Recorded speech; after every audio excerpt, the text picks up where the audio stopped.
The Isaiah Factor Uncensored starts right now.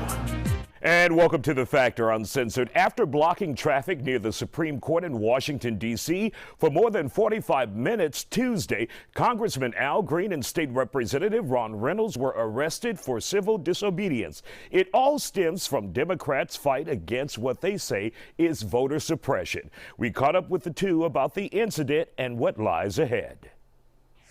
Congressman Green, you guys found yourself arrested in Washington, D.C. after a peaceful demonstration yesterday. Tell us about that.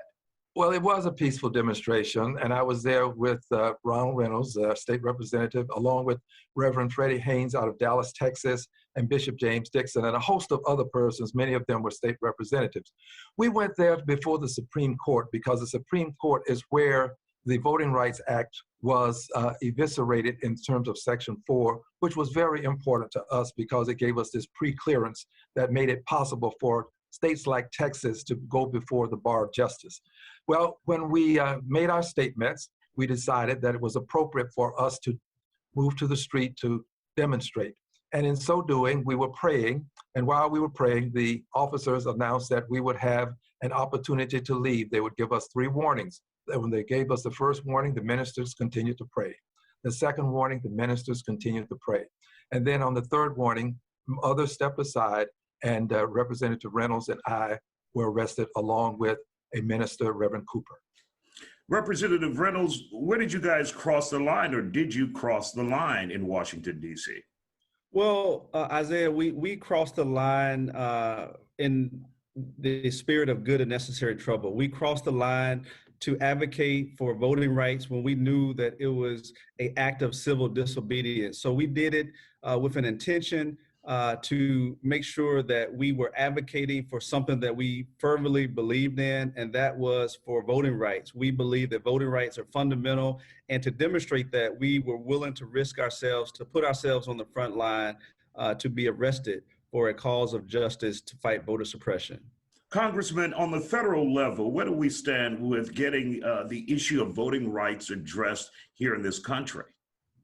Well, we have 2 pieces of legislation that are hopefully going to be passed. And I have to say hopefully because currently we have not enough votes to get it done.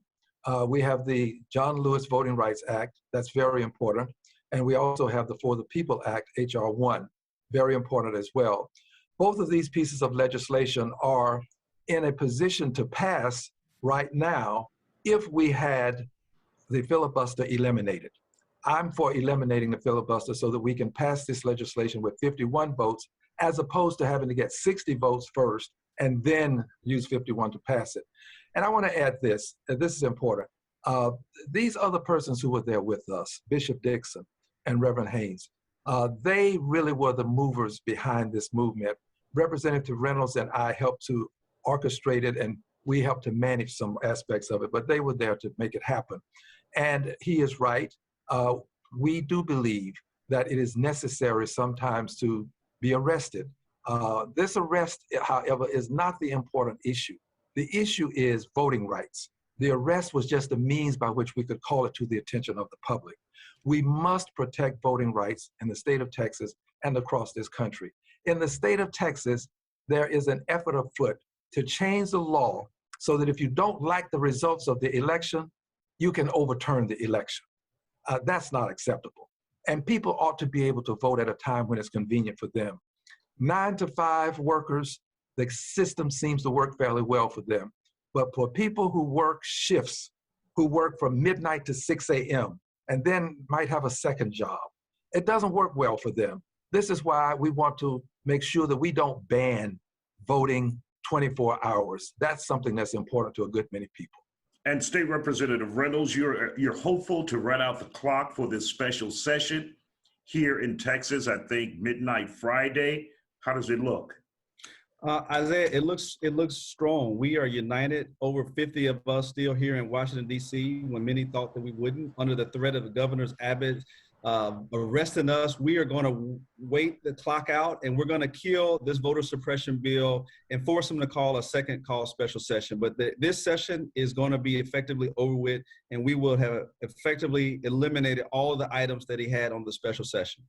Now, the governor says he will call special session after special session until you're back. Are you in fear of being arrested when you come back? And will you go back to Washington, D.C. or where you choose to go in order to avoid another special session?